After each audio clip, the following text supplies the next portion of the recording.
Good morning and welcome to this session. It's a talent talk. And you know what? Producers are talent. So I'm really glad. We are so talent. And well, I really agree with this. So my name is Wendy Mitchell. I'm a contributing editor at Screen International. And where do I start with my jobs? Jill of all trades. Yes. Wendy. I should use that. I produce Sundance London Film Festival and work at San Sebastian, where Ken's films have shown many times. And we're here today talking to Rebecca O'Brien. The veteran sounds maybe old, and I don't want to use that word, but just old then. No, legendary producer of Ken Loach's many brilliant films. They have a company together called 16 Films. This year she has obviously produced The Old Oak, which is in competition starting screening on Friday. I'm well aware that probably nobody in this room has seen the film yet. I got a sneak. Have you seen Toby? Toby's saying ahem. Yes. But we're not supposed to say we've seen it. We won't spoil too much of the film for people who are going to see it on Friday, obviously. I was actually really thrilled because we sat here on this stage, what year? 2019, for Sorry We Missed You. And there were lots of gentlemen also up here. The amazing Ken Loach, the amazing writer Paul Laverty, and some cast. And I'm really glad I get to talk to Rebecca because she's one of absolutely the best producers in the world, certainly in the UK. Yes, I'm buttering her up so this goes well. But no, I think we don't often give enough credit to producers who are absolutely at the heart of the creative process on a film like The Old Oak. Maybe, should we start with a clip or should we wait for the clip? Let's ask about how it came about and then we'll show a clip. Yeah. Okay. So yeah, in 2019 when we sat here, of course, we thought this was good. We thought Sorry We Missed You was going to be Ken's final fiction film. So what happened? You can't keep a good man down. What happened between now and then that The Old Oak came about? Well, it's interesting. Thanks for the intro, Wendy. Oh. Too good. But it's really interesting how it came about because he was never sure it would be Sorry We Missed You would be his last. But the thing is, it felt like we'd just done 2 films up in the Northeast looking at contemporary issues, what's wrong with the world, and from a sort of British perspective. We did I, Daniel Blake, and then we did Sorry We Missed You. And it felt like an unfinished trilogy. And we felt, and Paul, as usual, the engine behind the films in terms of where they come from and where they get to, had another one of his burning sensations. He gets them quite a lot. You should really see a doctor about those. He's unfortunately blessed with 2 brains, and anyway, so this one here was working overtime. Anyway, he thought we should do something about the refugee situation because he'd sort of been around and he'd heard stories and just sort of quite shocked by the way refugees were sort of dumped in places, and particularly in places like where the accommodation is cheap, and so he and Ken, as they do, went off and did a sort of tour around Britain to explore the issue. And they met Paul met a lot of Syrian refugees in Scotland. And then he and Ken went and visited the Northeast and actually were guided around by a certain ex-fireman whose name is Dave Turner, who ends up being the lead actor playing in the the film. lead. Yes. Dave had small roles in both I, Daniel Blake and Sorry We Missed You, just like little cameo roles. He's an ex-fireman and was a union organizer for the fire service. Dave lives in the Northeast and he also has been a publican. So we, had our eye on Dave secretly. But he's also a friend, and he sort of drove us around. And because had he appeared in some smaller roles in some of the past films, or you knew him? We knew him because he'd already been we'd got to know him because he was an activist in the Northeast, and we got to know him because we cast him in a small role in I, Daniel Blake. In I, Daniel Blake, he plays the bloke who tries to give Daniel a job, right? And in Sorry We Missed You, he plays a rather funny role. He plays the Newcastle United supporter and our hero is a Manchester United supporter, and there's a dialogue between the two on the doorstep, and Dave questions him about his allegiance to Man United, and I mean that was a homage. These are small roles, yeah, but that was also a carefully placed homage to Eric Cantona, the star of Looking for Eric, which we'd made in 2009. So sorry, that's a bit of a long story, but anyway, and I digressed from where the story started, but it happened, and it just sort of it sort of evolved from that. And Paul and Ken did their travels. Paul came up with the idea of doing it in a pub, partly because he went to drink in a pub with Dave, and Dave used to run a pub. And Dave used to run a pub, and it's sort of the Old Oak is sort of I mean, it was that idea. So the Old Oak is the name of the pub in the film, if you don't know. Yeah. And it to me, it's so current because it's about the sort of economic blight of these kind of places that are sort of former mining towns, and that's why the real estate is cheap, and that's why the government is sort of dumping refugees in these places, and it does create a tension. I mean, how much research? I mean, it sounds like you were going around with Dave, but it must have been a lot of research to get this right. Paul, as usual, I mean, Paul has the gift of the gab, and he will talk to anybody, and he does talk to everyone, and so he's completely, he'll just talk to everybody, and he'll walk the streets and talk to whoever he comes up with, but they did a lot of research, a lot of reading. There's a lot of articles, a lot of stuff in the press. If any of you watch Channel 4 News, there's actually a sort of running piece about Kegworth in Leicestershire, where again refugees have just been sort of dumped in a place where there's no work. The thing about the thing about the ex-mining communities in the northeast in Durham is the fact that they are, they were built to be places for the miners to live, and there are no mines anymore. So there's no jobs. No jobs. There are little jobs. Yeah. There's little business units and stuff, or people commute to slightly bigger towns. But the accommodation is, about a third of the accommodation is empty. It's cheap, and they put refugees there because the accommodation is cheap, but there's nothing for them to do. So it's really tough, and it's tough on the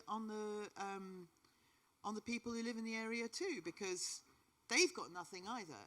So the tension is set up. You have two communities. You have the pub regulars. You have the people who've got nowhere else to go but the pub, and then you've got the refugees, and you put them together, and what will happen? That's the concept of the Old Oak. That's what's happening. And talk us through a little bit of the process once, because I think maybe it's slightly atypical because you and Paul and Ken are this sort of triumvirate, and you really do, you're all there through this process, I think. So once the idea is there, are there script meetings with all three of you? How does it how does it logistically work? It's very simple. It's very simple. What happens during the process is that after about 6 months of traveling and reading and talking, Paul will write up a sort of what you would maybe call a treatment, but it's not as perfect as a treatment. It's ideas. It's plot ideas. It's character ideas. He'll work up about 10 pages of thoughts on the project, which he then will share with me and Ken, and then we'll have, always happens over a dinner. We have dinner together, and then decide, okay, we like this, we don't like that, we want to do this, and then Paul will go away, literally sit down and write it. And he usually writes it in about 6 weeks. Oh. And then he comes back with a script to Ken. Ken reads the first draft and then helps Paul work out the structure a bit better. Okay. Ken is really good on structure. He's had a few opportunities. Yes. And then I don't read that. Okay. But then I read the next draft, which is actually almost ready to go. So is that like a third draft, second? It's like a sort of second. Okay. Well, there's a second which I read, and then there's a few tweaks. And then there's But I a will say third about draft that you 3 or 4 send things. out, maybe. And it's the third draft that I send out. And then do you send that out to some of your, you're one of those rare UK producers who knows how to co-produce with Europe very well. Is it Why Not in France, Wild Bunch International, now Goodfellas, Belgium, also homegrown support, BBC Film, BFI, Studio Canal. So it's only at that stage, or do you sort of say, hey, Vincent Marival, we might have another one? I only do it, well, I suppose Earlier? it's an ongoing conversation. Okay. It's like when you've sort of dovetailing from one film into another, it's like, what's next? And then, well, we might do this. And when we're tempted to do a third in the trilogy. But look, lockdown got in the way, and we couldn't do the film during lockdown because Ken's age and the danger of, it's sort of bad enough. COVID was bad enough, but it was sort of, so there was a delay to it. But it sort of needed a big, it needed a long preparation period in a way, because it's more, typically, we decided, Daniel Blake, the idea for Daniel Blake was a really simple film for poor old Ken to do. Because, he's getting on. And the idea of Daniel Blake was we would literally, basically a four-hander. And it takes place all within a mile. There are there's 2 flats and a job centre, and that's it. And we thought that would be easy for Ken to do. It's not a huge. So that was fine, and it did all right. Oh. And then Very much Sorry We Missed You was a bit bigger because we needed to have all the people in we had all the van drivers in the warehouse, and there's a lot of driving around, and it's a family. But it's a family. It's small. This one, we had to build not only a pub community, but also a Syrian refugee community.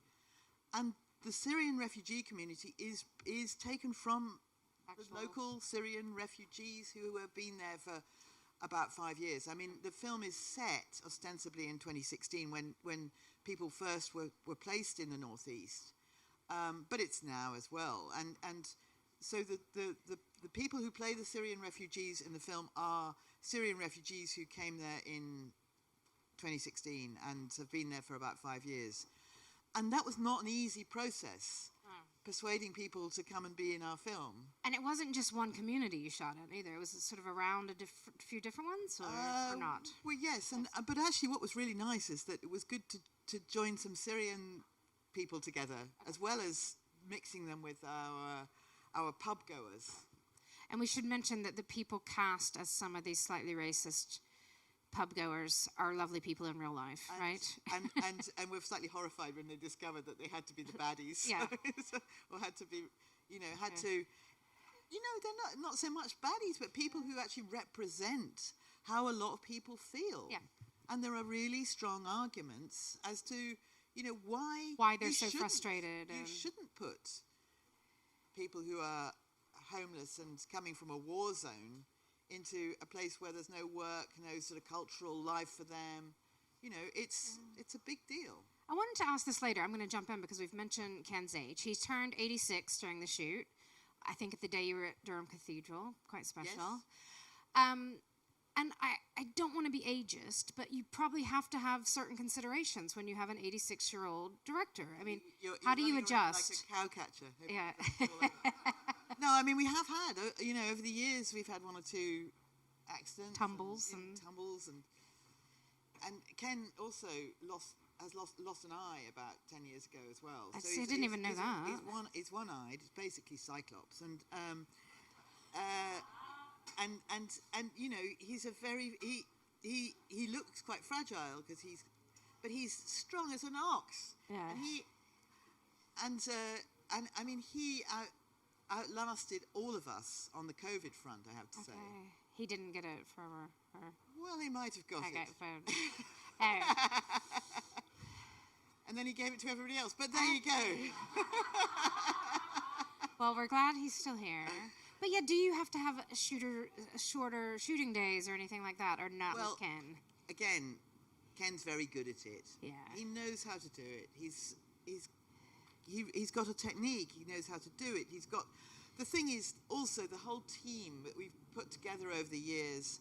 They're people who know how Ken wants to work, and we work with him, and we know how to get it out of him. Yeah. And so that's how it works. And you have the right team around, and you know. Absolutely, and you know, somebody like the Sunshine, that is Robbie Ryan, or Fergus Clegg, who's our regular designer. I mean, it's like, you know, I get a message from Ema, my line producer, saying, "Great, we're going on holiday to the northeast again."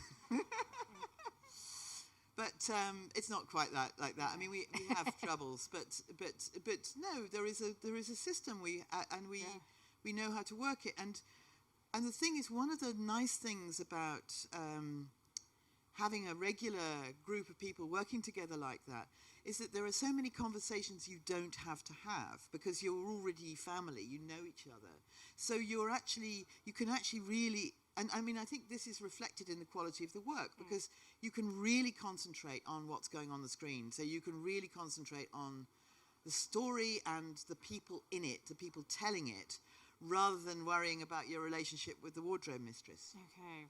You know, that's important. It makes a difference. Yeah, and you guys have been doing this all together. Yeah. When did you start producing Ken's films? I don't know the exact year. Oh, it was before you were born, Wendy. I think 1987. I wish. I know we made our first film in 1989, okay, which came here the next year, which was Hidden Agenda. Okay, one of your 14 films in Cannes competition so far. Yeah. My 14th. Yeah. Yes. But so but I think that is a testament that if you keep working with people you trust, that relationship can deepen, and the trust can deepen, and Yes, absolutely. I mean, it's like it's basically a franchise, darling. Loach Part 12. Yeah. Yeah. 24. Oh yeah. Part 24. But it's actually that is the truth in a way. I mean, if you know, we've found a regular way of over the years, pretty much every film we've done since Land and Freedom, which was the second film I did with Ken, they've all been co-productions. Yeah. And we've sort of dovetailed from one into the other, and so kept the same sort of formula, and that has helped us. But the other thing is, we've also, which is really important, is that we've kept the budgets low. So we've rarely gone over 5 million. We've usuly been hovering around 2.5 to 3 million. What's this one? Can you tell me? This one was 4 and a bit. Okay. Pounds. It's a British film.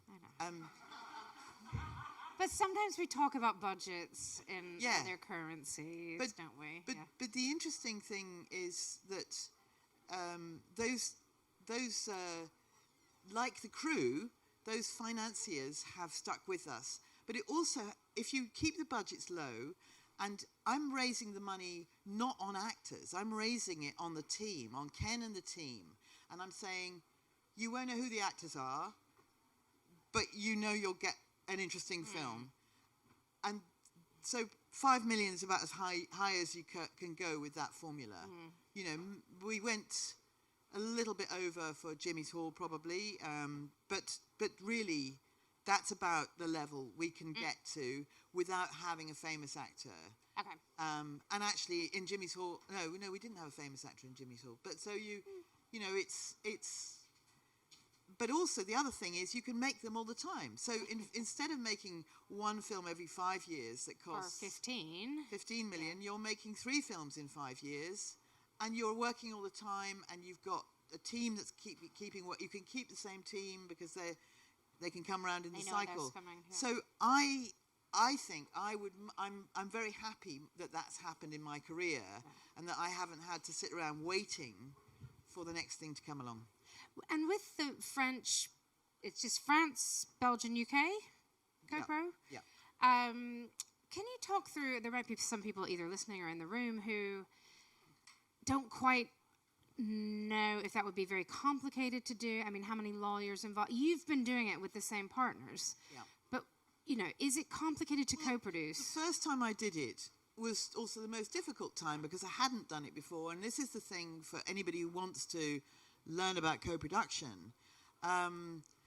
Basically, the first film I did as a co-production was a three-way co-pro with Spain and Germany. We made a period film about the Spanish Civil War in Spain, and we first of all find your co-producer, Find the right partner. So Ken had done a film which was playing in a festival in Spain in Valladolid, and so Sally and Sarah, who were my partners at Parallax Pictures, went there with the they went to show Ladybird, but they also went with the express purpose of trying to find the right co-producer.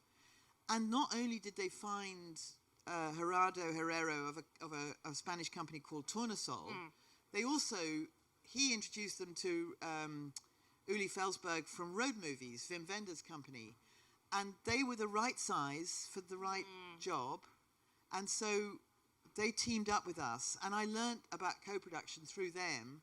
And we also, at that time, it was so long ago, we actually were members of Eurimage. Oh, so we were able to close it with Eurimage, which gave us 15% of the final But money. that only lasted a few years for the UK. Then it closed. Okay. That was 95 it closed. And it was such a bad decision, because actually as many of you will know, the co-production route is a genuinely good way to make films. If the right partners and it's creative co-production for the right reasons, right? Absolutely. Yeah. And but the thing I learned about co-production then was the different countries, the different countries you work with do conform to your imagined stereotype, including the Brits. So what's the stereotype, Rebecca? Too many Spanish never signed documents until the last minute. And the UK has lots of documents. The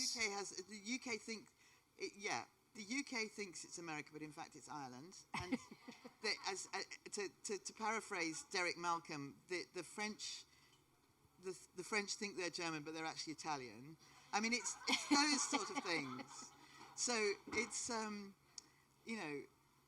it's a little indiscreet of me to say so, but it's actually, as far as I know, that's what I've learned, and I love it. And it's actually something you embrace and you enjoy. And once you've worked out, this is how the Germans do it, and that's how the Belgians do it, you work it out, and then you can do it again and again and again, and you keep doing it, and until it wears out, and then somebody else comes in, another country has better deals, and we for a long time we didn't get. France has always been our best territory, and we didn't get the best out of France because we didn't get the access to the CNC, or we didn't get a proper co-production.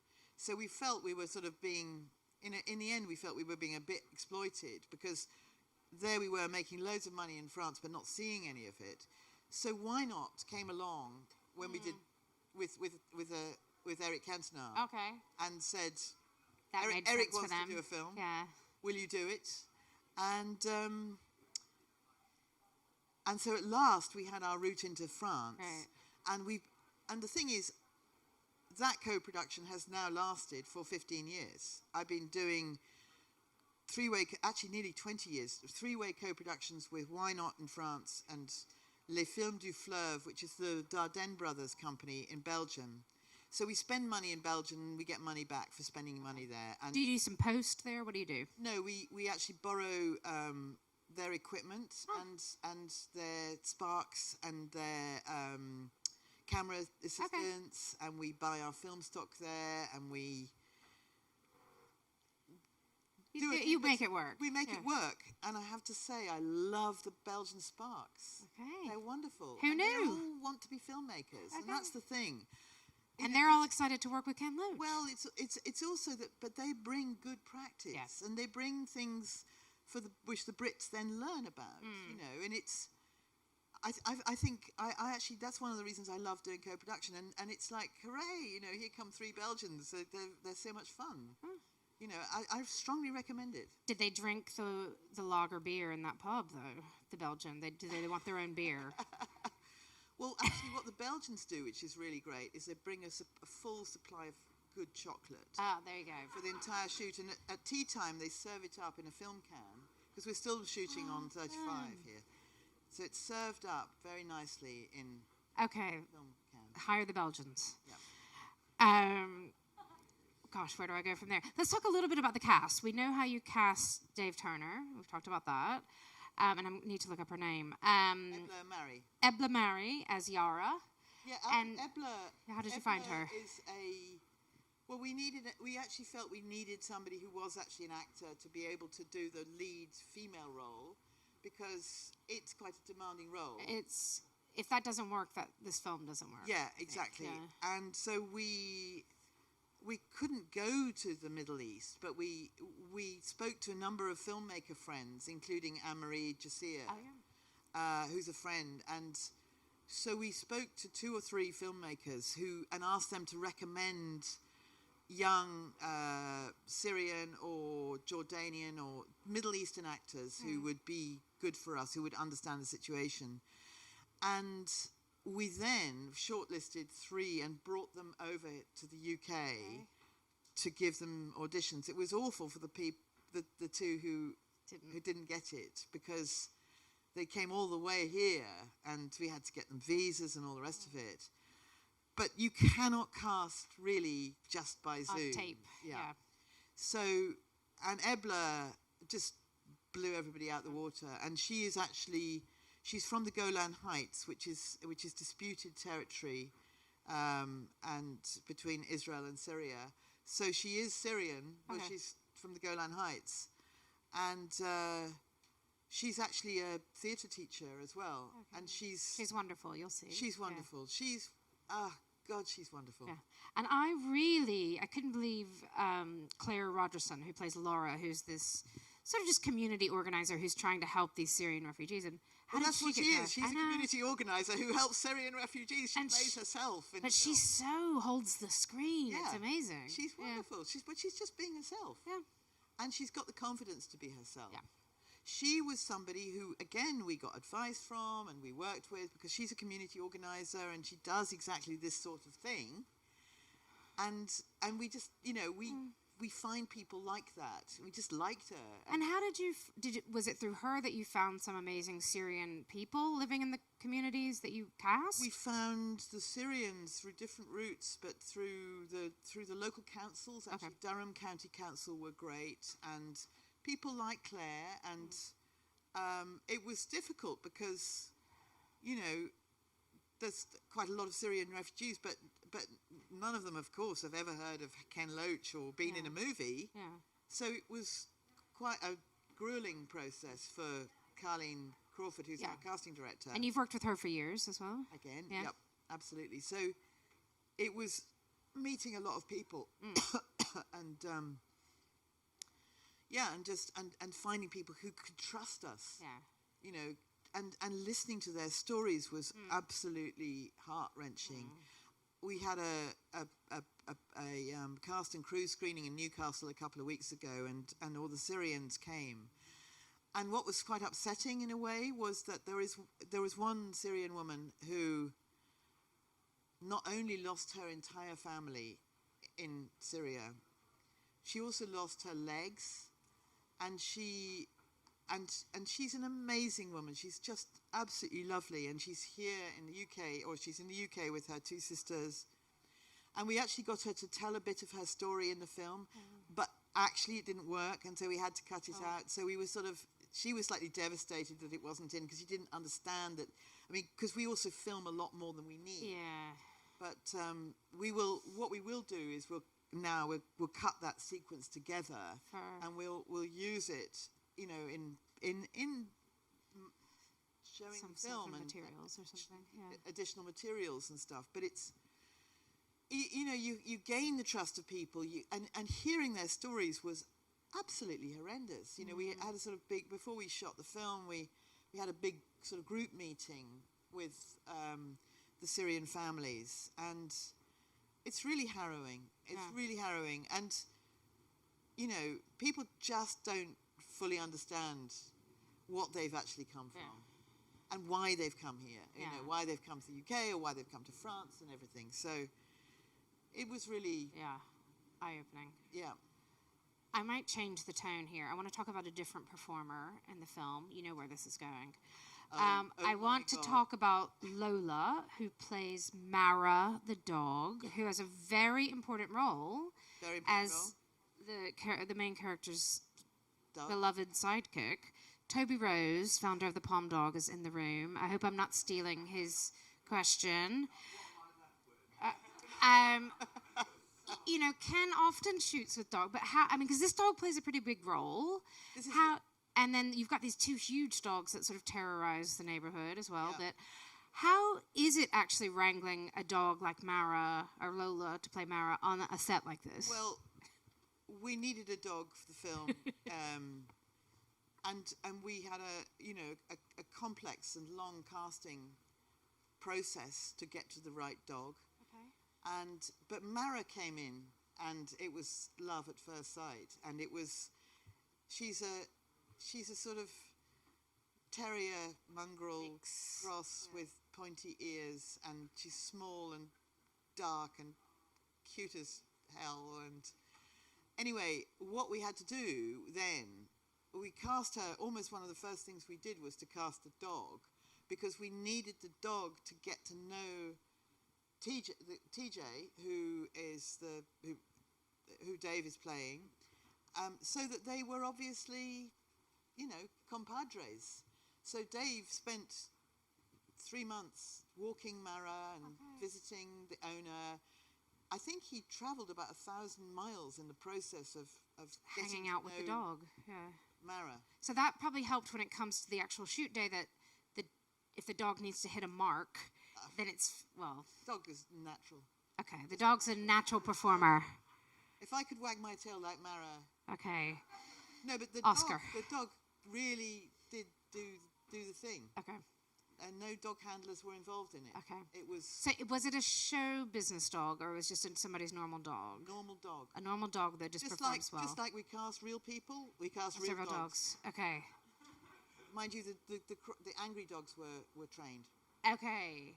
I wouldn't want those on my set if they were fierce. No, they were fierce. And, okay. And we also have, as ever, the three-legged dog yes. film.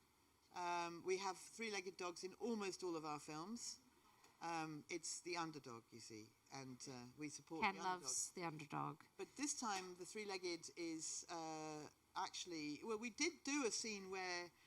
We did try out a scene where Mara and meets a three-legged dog. Met. But it just, the dogs didn't rise to the occasion. You wanted a bit of sniff action, but it just didn't take place. You can send me a little clip of that, just for my personal archives. Yes, thank you for talking. The three-legged is in a still, actually. Yes, in a still. Yeah. It's still there. Yeah. Oh gosh, where do I go from the dogs? With not the dogs, because they have to hit their mark very carefully, but with the actors, and especially untrained people appearing on screen for the first time, how does Ken rehearse with them? Does he let people sort of improvise? Does he let people write if it's like a scene where you're in a cafe, does he let you sort of like say what you would in a cafe, or is it really scripted? Can you tell us a bit about that? So there's a full script. Yeah. There's a full script which Paul has written, and we shoot in sequence so that, as it were, each, and this is to the point with your rehearsal question, because each scene is a rehearsal for the next one, really. Because if you're filming in sequence, you'll follow, and the actors don't have the script. They don't know what's going to happen to them. Oh. They know who they are. They know that they're a publican, or they're a drinker, or they're a refugee, but they don't know what's going to happen in the story. Do they get it every morning? When do they get pages? We give them a few pages at a time. Okay. Each person has a script of their own kept under lock and key by the second assistant director, who then feeds them the amount. And if there's a surprise, we will cut out the surprise on the person who is going to be surprised, so that they are actually surprised when they hear are it. actually surprised. This is so clever. Yeah. So this is the way we do it, and so they have to trust us, and they have to trust that we will lead them in the right direction, but they don't know how it's going to end. And so at the end of the film, Dave was absolutely shitting himself trying to work out what the hell was going to happen to him. And he got really quite depressed, actually, towards the end, because he just thought it was going to be... Dave's going to fade away and be terrible. All dreadful, but I'm not going to tell you what happens. No, of course not. But when does he get those script pages the night before the final scene? A couple of days before, and the idea is that they read through. Ken says, read it through a couple of times. Don't learn it off by heart. Read through what happens, and then tell it in your own words. Yeah. Because, and then it very often does actually end up very close to what Paul has scripted. What Paul has scripted, and particularly when you've got actors. So a lot of the people in the pub are actually actors or comedians, so they perhaps find it easier to learn. But Dave isn't, and he's just being how he is. But he's got you've in a scene you've sort of got to get from A to B via something else. So you know, the conversation goes that way. We haven't shown a clip yet. Why don't we show that clip so people get a little flavor, and then we'll come back and get some audience questions too in a minute. So yeah, we're going to see a clip of the Old Oak if Katie is... Yeah. So, thank you. Hi.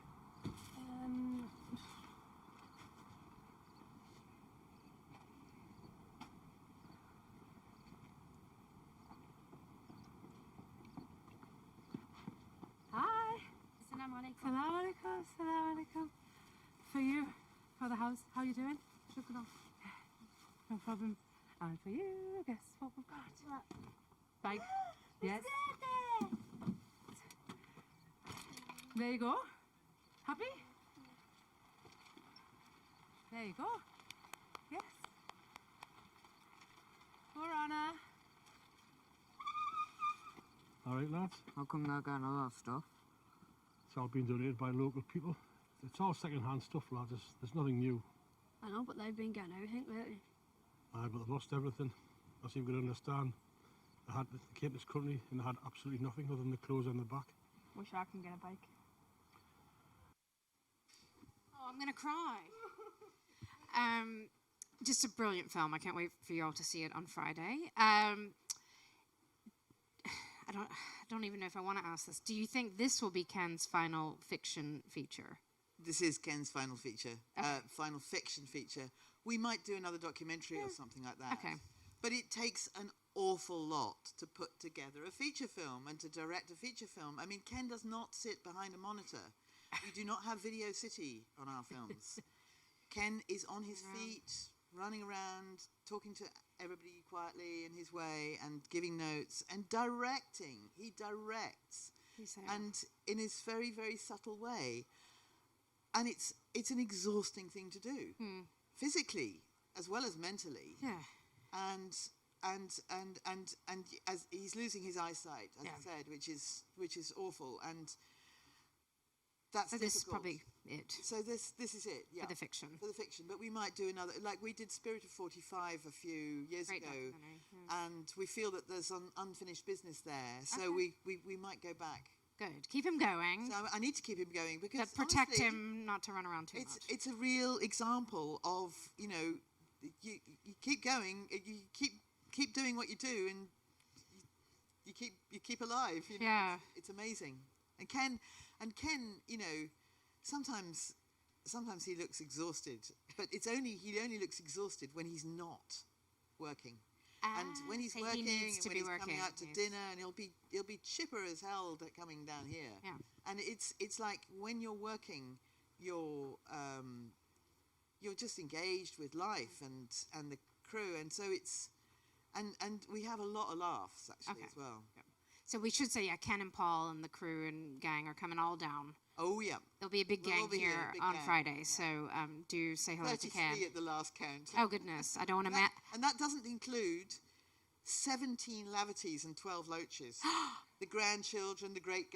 I'll tell you. I don't want to be organizing the hotel rooms for that. Good luck, Rebecca.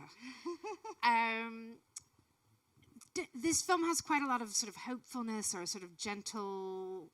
Maybe gentle is the wrong word, but there's a sort of lovely feel. And was that sort of intentional because it might be Ken's final fiction statement? Or is that just how this story was? It's just how this story was. It's what Paul wrote, you know? It's absolutely what Paul wrote, and it's sort of how it goes, how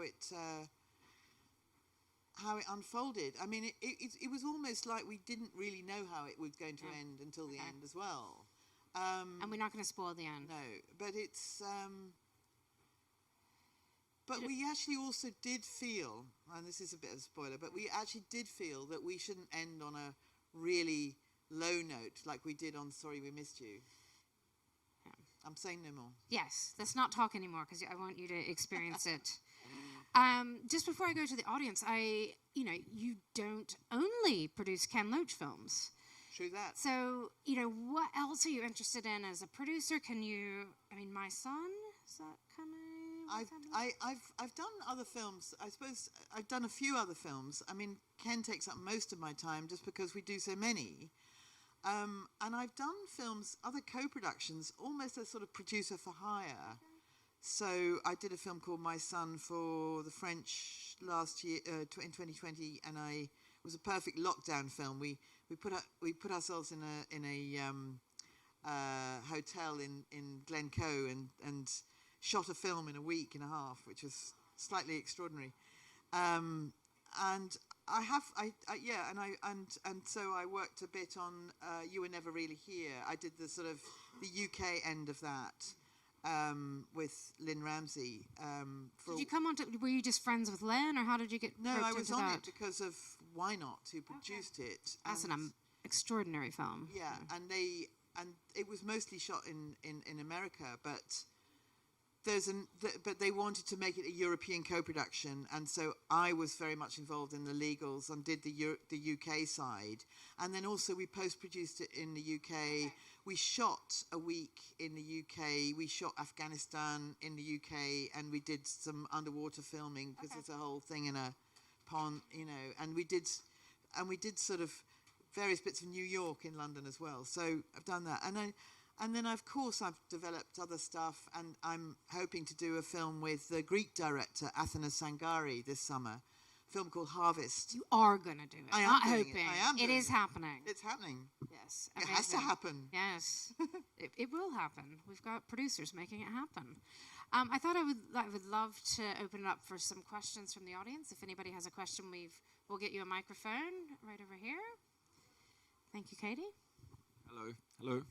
I was just wondering if you're involved in any of Lynn's new projects. She's got 2 or 3 floating around. No, sadly not. I mean, I'd love to work with Lynn again, and actually have tried to, but she's got her own people. So, and that's the thing. I really approve of people having their own people, as it were. And I think that is, building a relationship which becomes more than one film, that evolves into 2 or 3 or 4 films is really important. Yeah, who's going to... Because, if one of your people is maybe going to semi-retire soon, can you get some new people who... I might like to semi-retire, mate. No. Been around the block, Wendy. Not a lot, no. I'm just going to say take it as it comes, Okay. really. Again, I love the practical process of film production. That's where I come from. I came from locations, production management and stuff. And that's the bit I like best. I'm really not interested in raising money and all that side of it, or the legals, which I have to do a lot of to get film off the ground. But the bit I really like is the making bit. That gives me thrills. It's an exciting thing to do. So, you know, if I ended up doing a couple more films as producer for hire, no bother, you know. Especially if it's ones people you love working with. Yeah. Mr. Toby Rose, I wonder what he's going to ask about. Hello to the panel. Hello, Hello, Toby. hello, audience. And Wendy. Having had my thunder stolen, but a moment to reflect, the question I wanted to ask was, this is obviously a film about refugees in a very difficult situation. And we spoke about the dog earlier, which is lovely. I wonder what, because people think the dog is all fluffy and cuddly and, you know, not a serious topic, as it were. What I suppose I wanted to know was how the Syrian component, or the people that were there related to the dog, and how they felt. Why have you put a dog in, or did they say we love the dog? You will, Toby. You just have to watch the film. I cannot answer that question. But behind the scenes, did the cast love this dog? Did the Everybody loved the dog, Syrians included, and you know what can I say? The dog actually doesn't have a great deal of cross-lateral interaction, so you just have to wait and see. You know. I was just hoping for some backstage, on set. Listen, this is recorded. Small mate. gossips. My lips are sealed. You know, it's all I can say. It's dog-tastic. I think that's the quote you needed, Toby. I mean, yes, please. Hello. You mentioned how in the film, which obviously I've not seen and don't think anybody's seen here, the British people in the pub are kind of the baddies, I think is the term you use. No, but not. no, but I mean that tension. They're actually not, and that's sort of wrong of me to say that, because they are representing all the different arguments you have. Yeah. You know, some people are incredibly welcoming and supportive and understand. Some people are envious. Some people are, you know, trot out the old sort of right-wing tropes. Yeah. It's what we're trying to represent is the full gamut of, you know, from Brexit to totally non-Brexit to sort of, we're trying to represent all the arguments, or not all the arguments, but as many as we can. That's the point. In knowing though that there are some people probably in the location where you've set the film who have those right-wing, those quite negative views, how do you mitigate for a sort of backlash from the community that you're going in and representing, from those individuals that have those very strong? Well, I would hope that we've represented those opinions quite openly and broadly, and I think, and put their arguments quite well. You know, I don't know if the film will necessarily change people's point of view. We'd like that to be the case. And that's what one does in the process of making a Ken Loach film and a Paul Laverty film. You're presenting an issue, and you're trying to sort of dig down and show what is underneath. And you know, these are all legitimate things to say. And there's a very poignant moment in the first bit of the film where you know, your heart breaks for these people. You know. I think it, and just because I have had a little sneak peek at some of it, the way I felt, it's for the first time you can maybe see why some of these kinds of people, I don't share those opinions, but you can just see how frustrated they are with their lives. It's like quite strongly those put. kids in the clip, like, why don't we get a bike? And your heart does break for them, and then you see how it comes out in maybe not the nicest ways, but I think it is empathetic. Yeah. But thank you for asking that. And we've got one over here. Hi.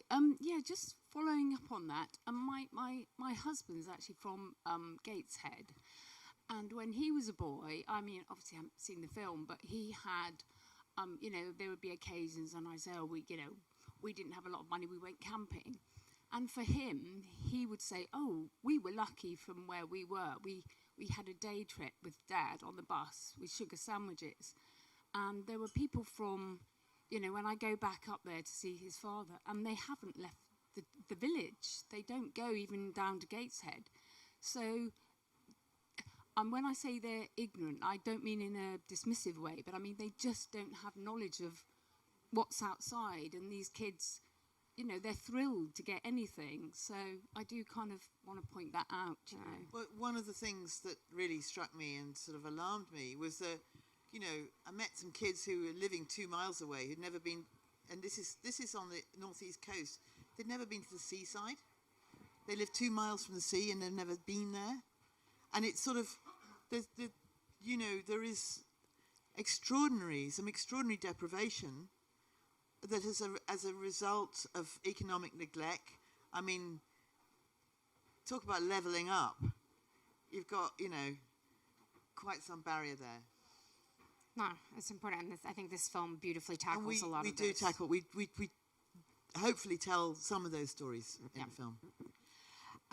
If this is Ken's final fiction statement, especially, what do you hope an audience takes away from The Old Oak? What do you hope it might help people reflect on? Well, it's a very Loachian film, I think, altogether. It's a very Ken story and a very Paul story, and I hope that, in a way, it does actually represent what we've done over the last 30, 40 years. And I think I would hope it would remind people of what's good about what we can do together. Beautiful. No, I know. Don't make me cry. Thank you so much, Rebecca. As we said, Ken and Paul and dozens of their friends and family will be here for the premiere on Friday. Good luck in the competition, but just I hope a lot of people can see and enjoy and learn from this film. Thank you so much for the audience for some great questions, and for the UK Film Centre for hosting us, to Susie Gillett, who's been curating all these amazing talks. I think there's 2 more talks in here today. Do stick around, meet some amazing people on this stage, and a huge round of applause for Rebecca, please. Thank you. Thanks very much.